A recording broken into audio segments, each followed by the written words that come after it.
Nah, di video kali ini saya akan cerita aja ya. Paling banyak dikit lah mengenai Kamang. Tahu Kamang enggak, teman-teman? Nah, saya enggak tahu ya.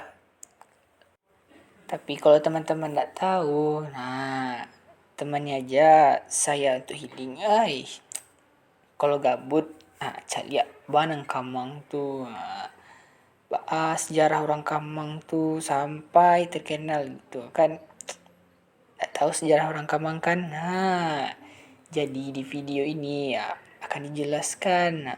Bahas sih orang Kamang tuh dulu estetik bana sama orang Kamang. Nah, jadi perang Kamang ini terjadi pada tahun 1908. Lumayan cukup lama, udah sahabat lebih lah. Awal mulanya tuh pemicu terjadinya perang Kamang tuh yaitu gara-gara blasting. Kalau teman-teman nggak tahu apa itu blasting, blasting tuh pada saat zaman penjajahan Jepang dulu, kita memberikan kayak upeti kepada pihak Jepang. Namun karena warga Kamang tidak mau membayar upeti tersebut, maka J. Westerling, jika teman-teman nggak tahu siapa sih J. Westerling ini ya, ini bentuknya. Orang ini yang akan nantinya akan memimpin dari pihak Jepang untuk melakukan penyerangan terhadap warga dari Kamang. Teman-teman pasti juga penasaran kan bagaimana sih warga dari Kamang ini akan mempersiapkan diri mereka untuk menghadapi pihak dari Jepang dari Belanda. Sama sih kayak yang kita tonton yang di TV-TV ya. Dalam kasus peperang tuh setidaknya pasti ada satu mata-mata dari pihak warga Kamang yang akan menyusup ke pemerintahan Belanda tersebut. Nah, teman-teman pasti penasaran kenapa sih dari video pertama tadi kita cuma hanya melihat kenapa hanya ada sawah yang diperlihatkan. Nah, sawah yang kita lihat sekarang ini adalah tempat kejadian terjadinya perang antara warga Kamang dengan pihak dari Jepang. Saat perperangan tersebut, warga dari Kamang merasakan sedih karena Datuk Parpatia yang merupakan salah satu sesepuh dari warga dari Kamang harus meninggal karena ditembak oleh pihak dari Jepang. Untuk menghormati atas perjuangan dari warga Kamang, maka dibangunlah sebuah tugu sebagai simbol atas perjuangan dari warga Kamang.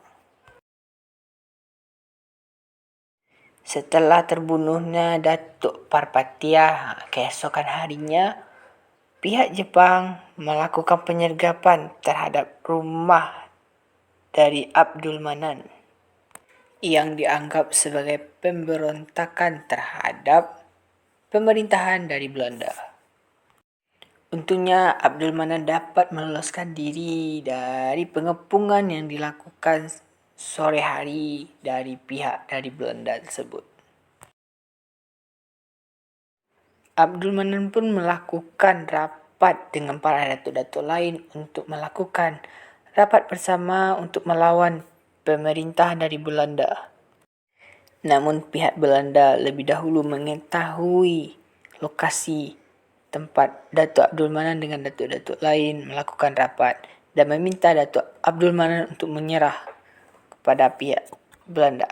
Namun karena warga dari Kamang bersama datuk-datuk lainnya lebih memilih mati dengan syahid daripada menyerah, maka dengan segerombolan warga yang bersembunyi di dalam padi atau di dalam sawah sebagai ya malam tuh yang namanya gelap, dengan letusan tembakan dari pihak dari Belanda, maka peperangan pun dimulai dan di sanalah tewasnya Abdul Manan bersama datuk-datuk lainnya.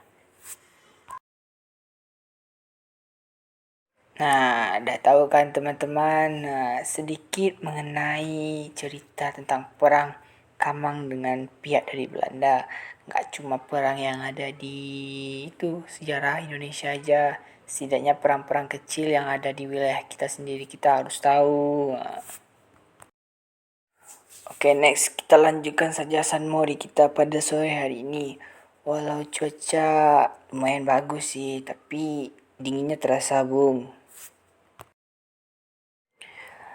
Sebenarnya rencana tadi itu mau ke Lengkok atau ke Pecongan. Habis itu putar ke Tarusan, baru pulang ke rumah.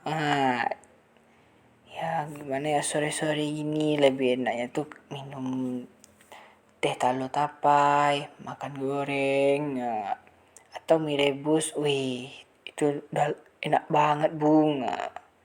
No comment. Nah, sampai lupa. Bentar lagi, kira-kira beberapa menit lagi kita akan sampai kepada tugu kedua.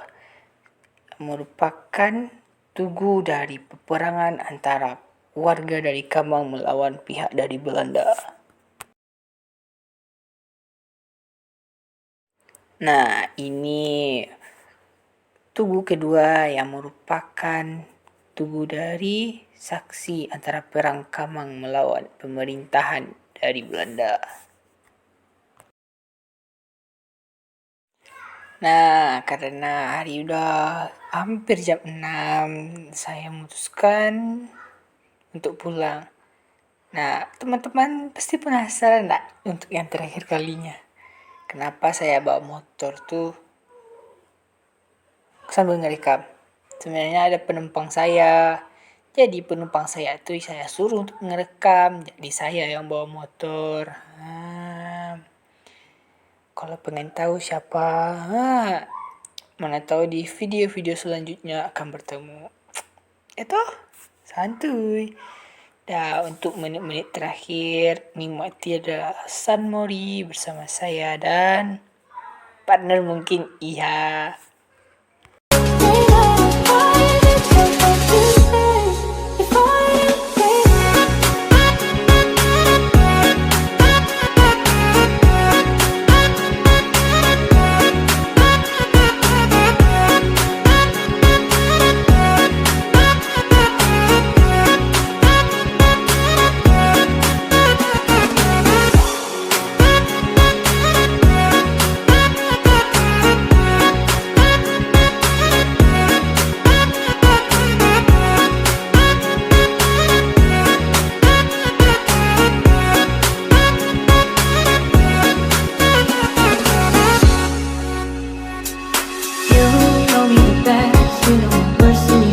Don't judge. That right there is the scariest feeling. Opening, closing, I'll be getting hurt, so I don't trust. Now here we are, staring at the ceiling. I've said those words.